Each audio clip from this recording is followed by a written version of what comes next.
What's going on, guys? Welcome back to another video. Today's going to be a little bit of a different one. I don't typically dive into this side of filmmaking because I've seen it as a little bit too behind the scenes, if you will. But last night I had a really interesting phone call with a beginner videographer who was basically asking about how I run my business, AV8 Productions. He was asking about how I plan my videos, how I direct talent, how I go about editing. I was really humbled by it. It's really cool feeling when someone wants to learn from you. But what it made me realize is that there's probably a lot of beginner videographers out there that feel the same way, that sort of want to get a little bit more insight into this side of the filmmaking, not just the polished videos, but more so how do you get to that point. So that's what this video is going to be. We're going to dive through how I set up my pre-productions and how I plan in order for everybody to have a really successful shoot. I use Milanote for pretty much all of my planning. I lean really heavily into the visual side of things. I'm a very visual learner, and so being able to get reference images and inspiration videos and put them all into one board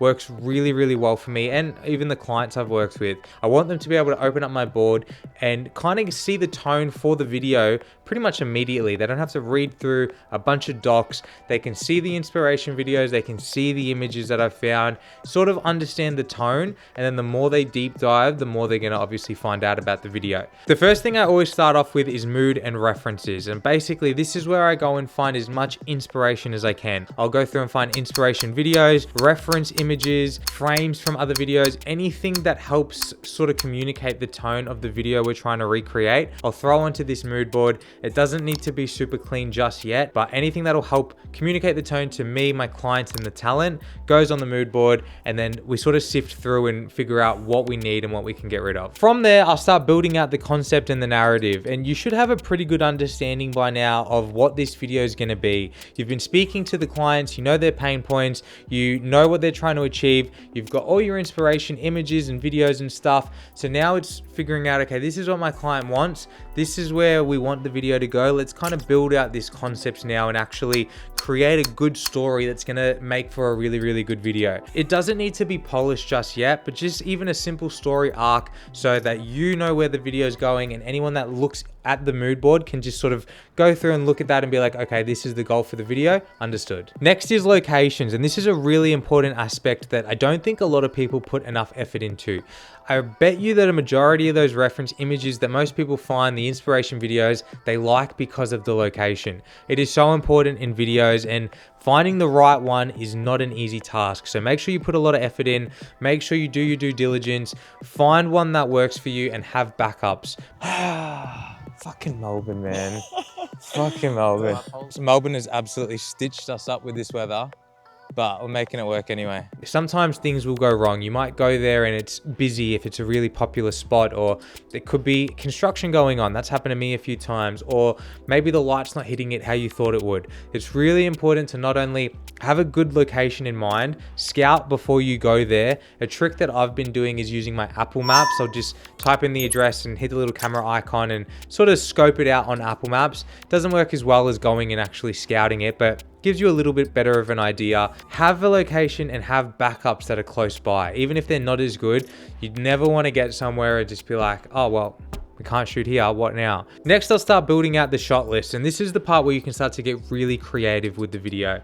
The whole idea of the inspo videos and reference images you find is to sort of set the tone, but now you can actually start piecing the video together, figuring out what shots you want, where you'll put them in the video, how you're going to get from shot A to shot B, shots that you're wanting to recreate, shots that you're wanting to add your own flair to. This is where you can have a lot of fun and basically just piece together the final video. And not only is this fun in the pre-production, but it comes really handy on the actual shoot day, because there's so much going on in an actual shoot, you somewhat forget about the pre-production. It happens to me all the time. I kind of start forgetting about what shot do we need to get, and it's so handy to just pop up your Milanote. Right, that's the shot, that's what we need to get next. All right, onto it. At this point, you've got enough to be able to actually send off to a client. Make it look clean, make it look neat, but this is enough information for you, your client, and your talent to be able to understand the goal and the vision of the video.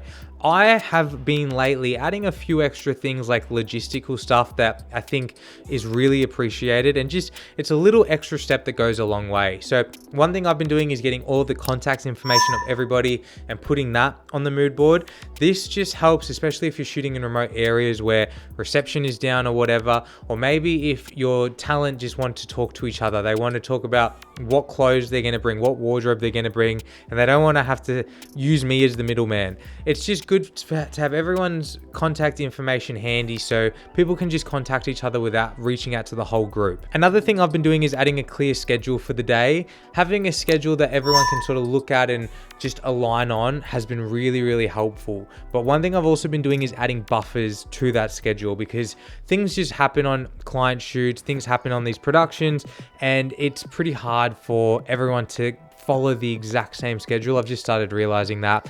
Leave a little bit of room for error.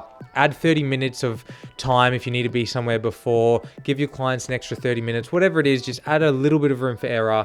But having a clear schedule, I've been finding, is really, really helpful, so everyone can sort of more or less know what their role is at what time of the day. Next is a checklist. Now, this has been really, really helpful for me because I'm someone that stresses a lot before a shoot, stressing about if I've got all my gear, if I've got all my batteries charged, stuff like that. So having a checklist for the day, not just for camera gear, but for props we need. We just had a caravan shoot recently. We needed to bring marshmallows, a fire pit, wine glasses, plates, so many things, like a full list of things, wood, all of that. And throughout the whole build up, me and the client were going back and forth and saying like, hey, I can grab this on the way, I can get this. And we were both just mentally ticking it off.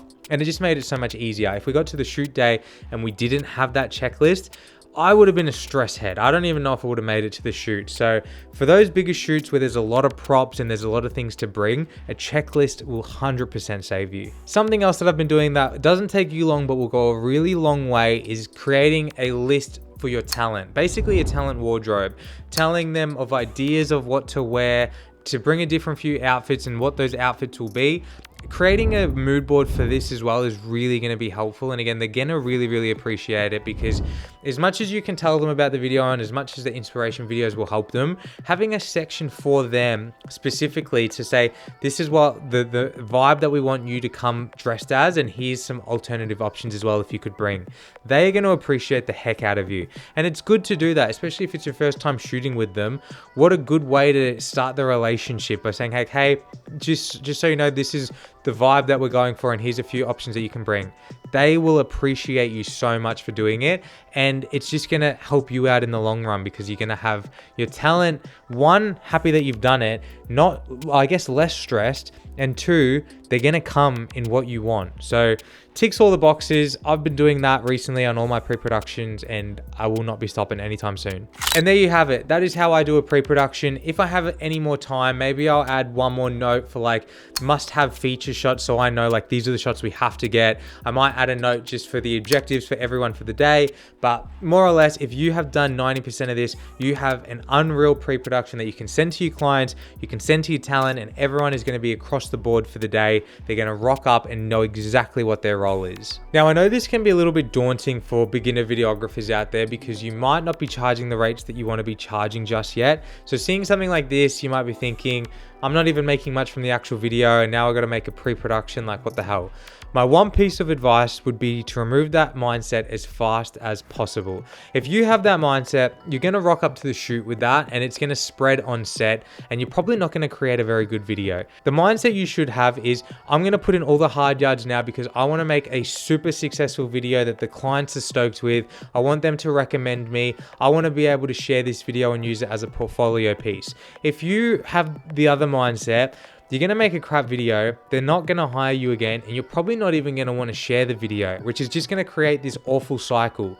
Put in the hard yards now, do the work, your clients will notice, and you'll create really good pieces that you can leverage to get more work. I did a lot of these for free at the start, and it was worth all the time in the world. I actually just did one for free last week. I am contracted for a job from another media agency. They use Google Docs for their brief. They sent me the brief, and I said, look guys, I'm a very visual learner, like that's how I communicate. Since I'm the videographer, I'm just gonna go ahead and create a Miller note.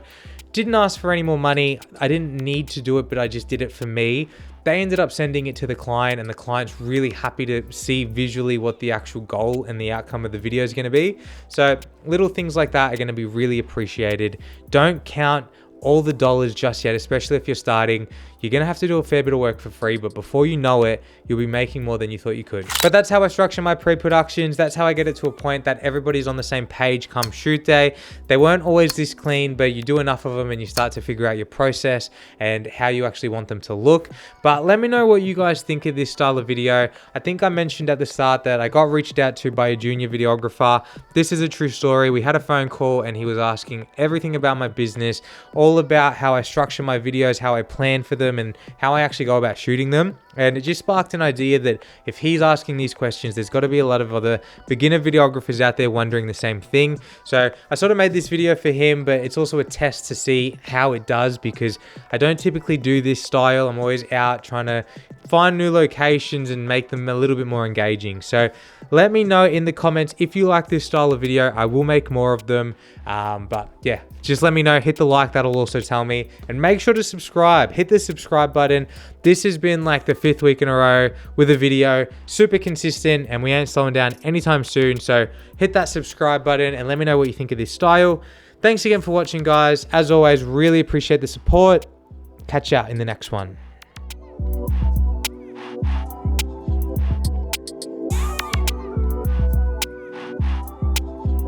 You don't think we'd need it in that wine room?